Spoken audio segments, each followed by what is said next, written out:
Que bom que você voltou para a nossa terceira aula. Aliás, se esse não é o seu caso e você ainda não assistiu a aula 1 e a aula 2, eu acho que é bem importante você voltar lá e começar a assistir antes de vir para essa terceira aula. Foi lá que eu expliquei o que é o regime geral de previdência social e, em linhas gerais, como é que ele funciona. Quem são os seus segurados e quais são as espécies, quem são os dependentes e como eles se classificam. Na aula 2 eu também já conversei sobre alguns benefícios. Falei sobre as aposentadorias, como eram antes da reforma e como ficaram depois da reforma. E também já expliquei sobre auxílio-doença e auxílio-acidente. Deixei para a aula de hoje os benefícios mais polêmicos do direito previdenciário. Se você quer um assunto que dê pano para manga na nossa área, esse é o vídeo certo para você.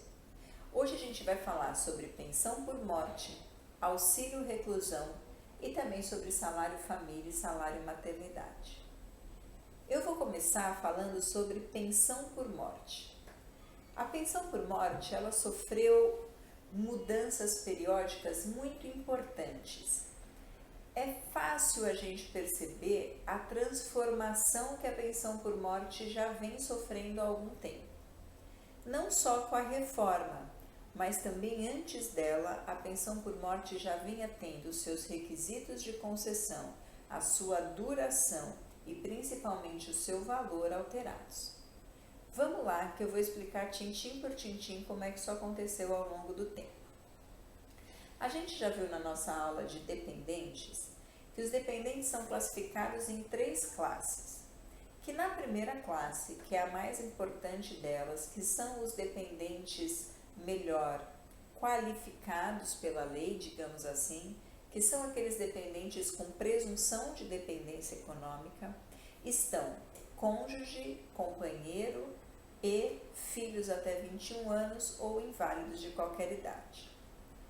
Quando a pensão por morte era concedida até a Lei 13.135 de 2015, ou seja, quando a pensão por morte era concedida até 2015, ela era um benefício pago aos dependentes e se o dependente fosse cônjuge e companheira, ela era paga vitaliciamente, ou seja, cônjuges e companheiras recebiam pensão por morte por toda a vida. Ainda nesse tempo, era um benefício calculado com base em 100% do valor da aposentadoria daquele segurado que morreu. Se quando a pessoa morreu ainda não era aposentado, o INSS calculava o valor que ele poderia receber como uma aposentadoria por invalidez e era 100% desse valor de uma aposentadoria possível que os dependentes recebiam caso ele falecesse e deixasse pensão por morte. Então veja, até a Lei 13.135 de 2015 era um benefício vitalício para cônjuges e companheiros e era um benefício equivalente a 100% do valor da aposentadoria do segurado, ou a que ele já recebia ou a que ele faria jus na data do óbito. Pois bem, com a lei, em 2015, houve uma grande transformação em relação à duração. A pensão deixa de ser vitalícia. A partir dessa lei, cônjuges e companheiros recebem pensão em um tempo que vai variar de acordo com a duração da união estável ou do casamento e, a depender do caso, com a idade da pessoa que configura ou que se mostra como dependente desse cônjuge, desse companheiro. Calma, você não precisa sair daqui para descobrir quanto tempo dura a pensão por morte. Na prática, você tem que ter 2 informações indispensáveis em mãos. Primeiro, você precisa saber se o segurado cumpriu carência antes de morrer, se ele tinha pelo menos 18 meses pagos para o INSS, e também se a relação durou 2 anos ou mais. Se isso não aconteceu, a pensão é paga só por 4 meses. Mas se esses 2 pré-requisitos foram cumpridos, a pensão vai ter uma duração variável de acordo com a idade que o dependente tinha na data do falecimento do segurado. Sempre que você for atender um cliente para falar sobre pensão por morte, é bom ter essa tabelinha em mãos. Separe esse material, mas volta para a aula que eu ainda tenho muita coisa para falar com você. Essa foi uma grande alteração que a Lei 13.135 trouxe. A pensão deixa de ser vitalícia e passa a ter uma duração pré-determinada. Antigamente, 100% do valor da aposentadoria. Com essa lei, manteve-se o valor, 100% do valor da aposentadoria. O que acontecia na prática? Se um segurado deixasse esposa, por exemplo, e um filho menor, você tinha 2 dependentes de classe 1, 2 dependentes na mesma classe. Esses dependentes dividiam a pensão. Então, o INSS calculava uma pensão que era 100% do valor da aposentadoria e se havia 2 dependentes, o INSS dividia entre eles em partes iguais. Se aquela pensão básica, se aquela aposentadoria era, por exemplo, de R$1.000, cada um dos dependentes recebia R$500. Quando o filho, que era menor, completasse 21 anos de idade e, portanto, deixasse de ser dependente, consequentemente perdia o direito de receber aquela pensão, o que ele recebia voltava para o bolo, ou seja, a mãe, que estava recebendo metade, 500, passa agora a receber tudo, 100%, R$1.000. Existia o que a gente chama então de reversão de cota, ou seja, se você tem 5 filhos e a viúva, quando cada um desses filhos atingia a maioridade previdenciária e deixava de receber a sua parte na pensão, todos os outros tinham a pensão proporcionalmente aumentada. As pessoas iam deixando de receber e o que elas recebiam voltava para o bolo geral para ser dividido. 100% do benefício vitalício com reversão de cotas até 2015. Da lei de 2015 até a nossa última reforma em 2019, 100% reversão de cotas, mas agora não era mais vitalício. Até que a emenda constitucional 103, que é a nossa grande reforma, chegou e fez mais uma grande mudança na pensão por morte. Manteve essa questão da duração. Então, hoje, ainda vale aquela duração que é condicionada à idade do dependente e também a uma carência de 18 meses e a uma duração de união estável. Só que agora, com a reforma, o cálculo da pensão por morte já não é mais de 100% da aposentadoria que o segurado recebia em vida ou que ele teria direito de receber na data do óbito. Agora, a pensão é calculada da seguinte forma: eu verifico quem são os dependentes, vamos supor a mãe e um filho menor. A pensão tem um valor base, que a gente chama de cota familiar, de 50% do valor da aposentadoria que o falecido recebia ou que teria direito a receber. Não mais 100, agora 50. E para cada dependente, o INSS aumenta mais 10%. Cada dependente tem direito a crescer nesse valor uma cota de mais 10%. No nosso exemplo, viúva e um filho menor. O valor da pensão vai ser 50% da aposentadoria daquela pessoa que faleceu, mais 10% da viúva, mais 10% do filho menor, totalizando 70% do valor do benefício. Ok? Então, se antes era 100% indistintamente, agora o valor básico da pensão é 50% mais 10% por filho. Professora, vai ser lindo nesse último exemplo que você deu agora há pouco, que o cara deixou 6 filhos e a viúva. Porque aí pensa, 50% com 7 dependentes, a pensão dele vai lá em cima. Ele tem 70% de cota só de dependente. Não tem não. Sabe por quê? Porque a lei limita o valor dessa pensão a 100% da aposentadoria que ele recebia ou teria direito. Então, se ele tiver 7 dependentes, mulher e 6 filhos, eu não vou somar 50% mais 70% que vai dar 120. Eu vou parar no 100%. Esses 20% extra vão ficar perdidos, ok? 50% mais 10% por dependente, limitados a 100% da aposentadoria que ele recebia antes de morrer ou que ele teria direito de receber. Mais ainda, quando eu calculo esse valor, que já é então bem menor do que antes, na medida em que vai depender do número de dependentes, quando eu calculo esse valor básico da pensão, caso exista mais de um dependente, eu preciso dividir entre eles. Vamos supor que eu divida os 70% entre a viúva e o filho do meu primeiro exemplo. Bom, esse filho, quando completa a maioridade, deixa de ser dependente e, portanto, deixa de ter direito de receber a pensão. A mãe vai voltar a receber os 70% integralmente? Não, porque você lembra que era 50% mais 10% para cada dependente? Então, quando o filho deixa de ser dependente, ele deixa de receber, mas os 10% dele, ele não vai repassar por todo. A pensão vai ser recalculada. Quanto é que ela vale agora? 50% mais 10%, que é da viúva que sobrou. A viúva vai receber 60% do valor do benefício. Pois bem, o cálculo é um pouquinho complexo.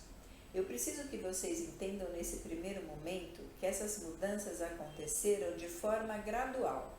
Primeiro a lei mexeu só na duração e agora com a reforma a gente teve uma mudança muito grande em relação ao cálculo. É muito bom que você saiba, fundamental que você saiba, que a pensão não é mais de 100% do valor da aposentadoria e principalmente que você saiba que não existe mais hoje a reversão de cotas, ou seja, cada vez que um dependente deixa de ser dependente, o valor da pensão acaba caindo um pouquinho, porque aqueles 10% que ele carregava para o todo deixa de ser devido a título de pensão. Tá ok? Guarda essas mudanças, é importante que você anote essas datas, porque você vai saber como essa pensão tem que ser concedida e como é o cálculo da pensão de acordo com a data do óbito do segurado. Então, se um segurado faleceu em 2013 e você está pedindo a pensão hoje, não é porque você está pedindo a pensão hoje que você vai seguir essas regras atuais. Você vai pedir uma pensão hoje com as regras que valiam antes da mudança da Lei 13.135. Se esse segurado faleceu em 2018, você vai aplicar as regras de duração da Lei 13.135, mas você não vai obedecer as regras de cálculo da emenda que vieram só em 2019. Então, é importante você saber como é que você calcula e concede a pensão e tem sempre em mente que você vai aplicar a regra vigente na data do óbito do segurado e não na data em que você pediu o benefício, tá bom? Coladinho com pensão por morte, vem o nosso punk buster da polêmica auxílio reclusão. Bom, eu tenho certeza que você já se enfiou em briga ou pelo menos já ouviu alguém brigar e discutir sobre o auxílio reclusão. É super comum a bateção de boca se o preso tem direito ou se não tem, que o Estado paga R$5.000 para cada preso. Vamos desmistificar um pouquinho isso e vamos entender como ele funciona. Aliás, para fins didáticos e de estudo, é bem recomendável que você estude o auxílio reclusão sempre junto com pensão por morte, porque são os dois benefícios pagos aos segurados, aos dependentes dos segurados, E esses dois benefícios, por disposição legal, eles são calculados e concedidos em termos similares, se não idênticos. Então, a lei, quando fala de auxílio reclusão, fala: para o auxílio reclusão, eu aplico a regra da pensão por morte. É bom você estudar os dois juntos, porque as regras são muito parecidas. Mas o auxílio reclusão tem lá suas peculiaridades. Pois bem, o que é o auxílio reclusão? O auxílio reclusão é um benefício devido aos dependentes de um segurado de baixa renda que esteja em situação de reclusão. Leia-se. Pega essa frase que eu acabei de falar e leia-se. Pagos aos dependentes de um segurado, ou seja, a pessoa que foi presa tinha que estar pagando ou tinha que ter mantido a condição de segurado do INSS antes de ser preso. Não é qualquer presidiário que tem direito, são os presidiários trabalhadores que mantinham a condição de segurado. Paga aos dependentes do segurado de baixa renda. Não é qualquer trabalhador que é preso, não é qualquer pessoa que é presa que tem direito ao auxílio reclusão. Somente aqueles que têm uma remuneração anterior à prisão que faça com que ele se classifique como um segurado de baixa renda. Hoje, para a gente, e esse valor é atualizado permanentemente, o valor que a gente considera como sendo de baixa renda é de R$ 1.425,56. Eu considero esse valor de acordo com a última remuneração que a pessoa teve antes de ser presa. Então, se a pessoa recebeu em janeiro R$ 1.000 de salário, um salário mínimo, R$ 1.045, e foi preso em fevereiro, eu considero que ele é um segurado de baixa renda. Mas se essa pessoa que foi presa era trabalhador, pagava INSS, só que fazia isso com base num salário, vamos supor, de R$ 2.000, a família dele já não tem direito ao auxílio reclusão. Volta para a nossa frase. Benefício pago aos dependentes do segurado de baixa renda recluso. Para a gente aqui, vale quem esteja preso em regime fechado e em regime semiaberto. Regime aberto ou outros tipos de prisão, como prisão domiciliar, está fora. Então, a pessoa precisa verdadeiramente estar encarcerada para que seus dependentes possam vir a pleitear o auxílio reclusão. Para que esse auxílio reclusão seja pago e seja mantido, periodicamente, esses dependentes têm que apresentar no INSS uma declaração lá do presídio que comprove, que ateste que o segurado continua preso. Fugiu, perdeu o direito ao benefício, ou melhor, os dependentes perderam o direito ao benefício, tá?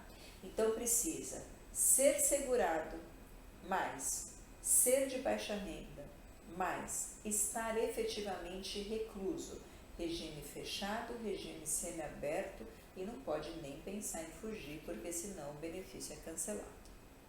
Ok? Como é que esse benefício é calculado e como é que ele é pago aos dependentes? Exatamente da mesma forma como a gente acabou de conversar sobre a pensão por morte. 50% mais 10% por dependente, igualzinho. Mas ele tem uma observação. Nenhum benefício do INSS que substitui a renda pode ser menor do que um salário mínimo, nem a pensão. Então, se naquele cálculo de pensão você chegar num resultado de R$ 800, por exemplo, para aqueles dependentes vai ser garantido um mínimo de um salário mínimo. E esses benefícios, em geral, podem valer quanto? Qualquer valor até o teto estabelecido pelo INSS.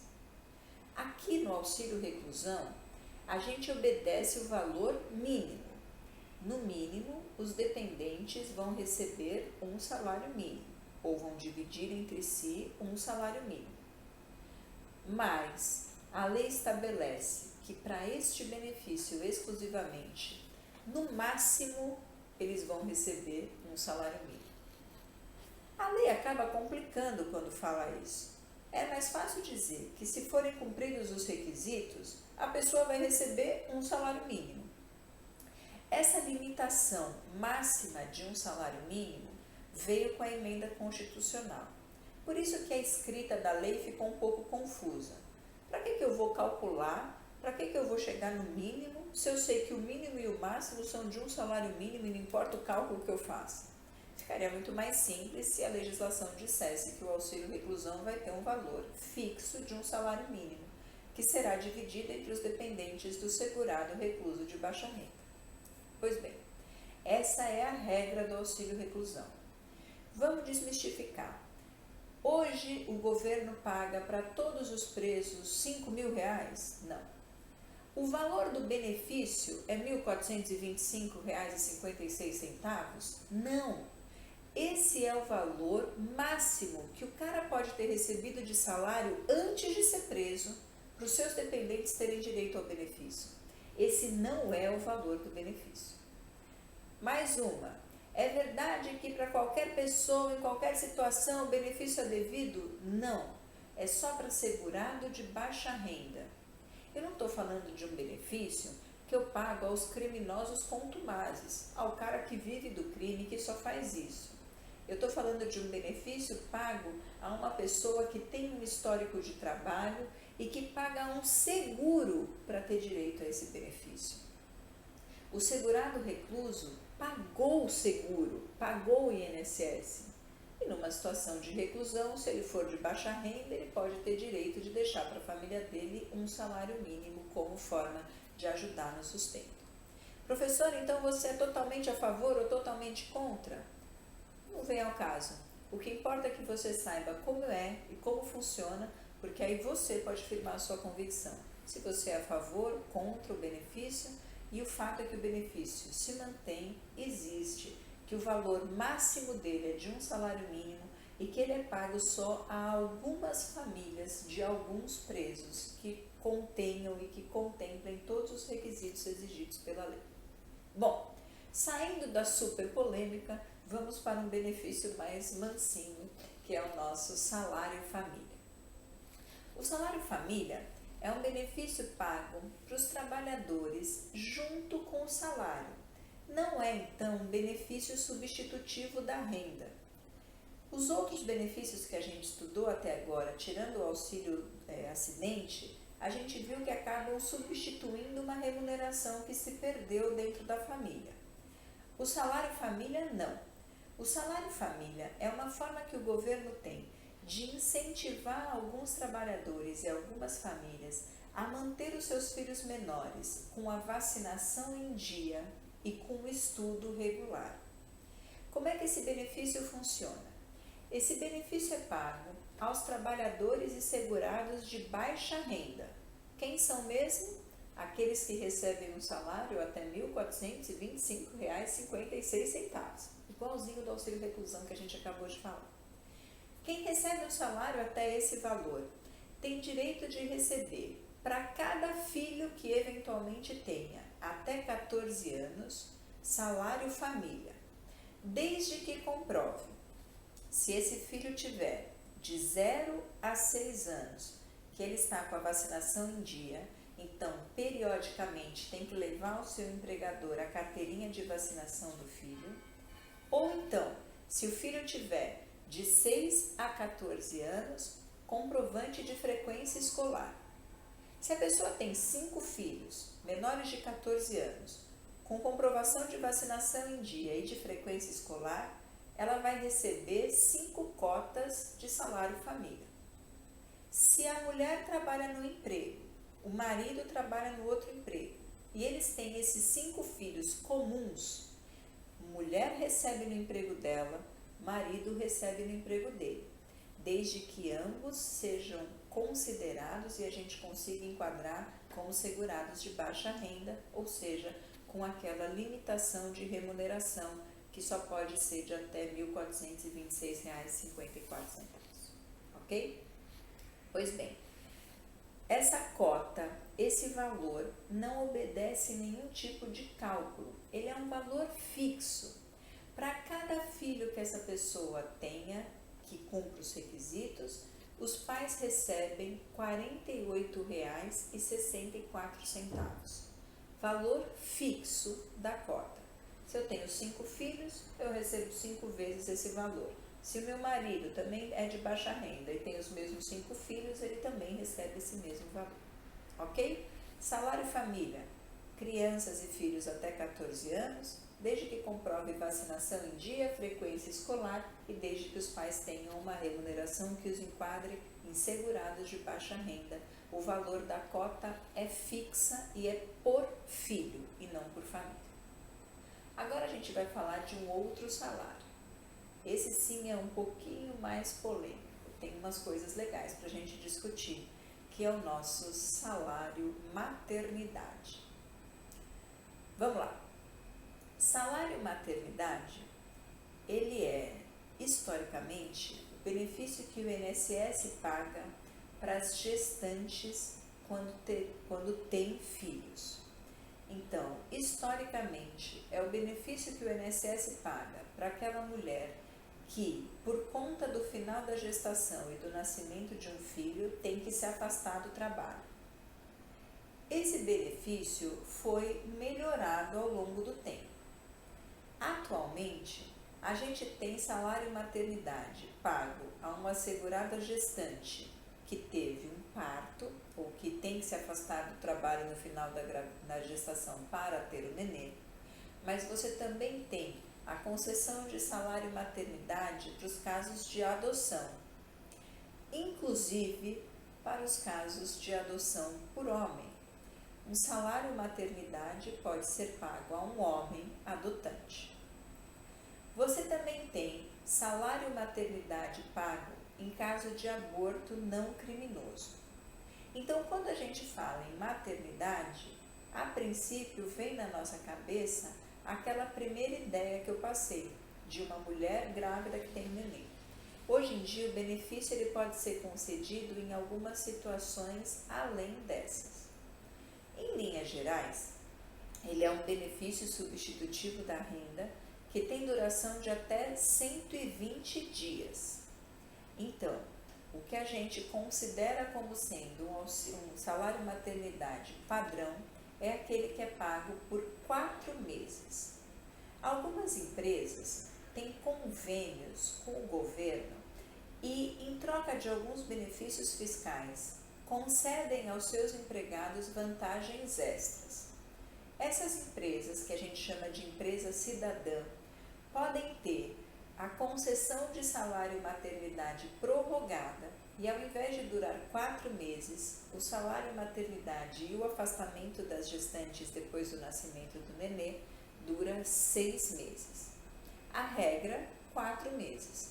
Mas existem situações legais em que o benefício pode ter duração de até 180 dias, 6 meses, ok? Como é que é calculado, qual é o valor desse benefício? Bom, o salário maternidade é um dos poucos e dos benefícios padrão do INSS, é o único benefício que não se limita ao teto máximo estabelecido anualmente pelo INSS. O salário maternidade, especialmente para as empregadas, para as seguradas trabalhadoras avulsas, para as seguradas trabalhadoras domésticas, é no valor integral da última remuneração recebida por elas. Então, se você é uma grande executiva, trabalha numa empresa como gerente ou como gestora, e tem um salário de R$30 mil, no dia em que você sair da empresa para ter o seu nenê, você vai receber um benefício de R$30 mil. Esse benefício é um benefício previdenciário, não limitado ao teto, mas é previdenciário. A única diferença é que quem paga esse benefício para você que é empregada não é o INSS. Quem paga esse benefício é o seu patrão, só por uma questão de facilidade contábil. Como é que funciona? Você, mesmo saindo do trabalho para ter nenê, vai continuar recebendo o seu salário normalmente, com o seu patrão pagando, e o seu patrão no final do mês vai dizer para o INSS que pagou para você esse valor. Na verdade, quem tinha que ter pago é o INSS, então o seu patrão vai compensar o que paga para essa segurada daquilo que ele deve de contribuições previdenciárias.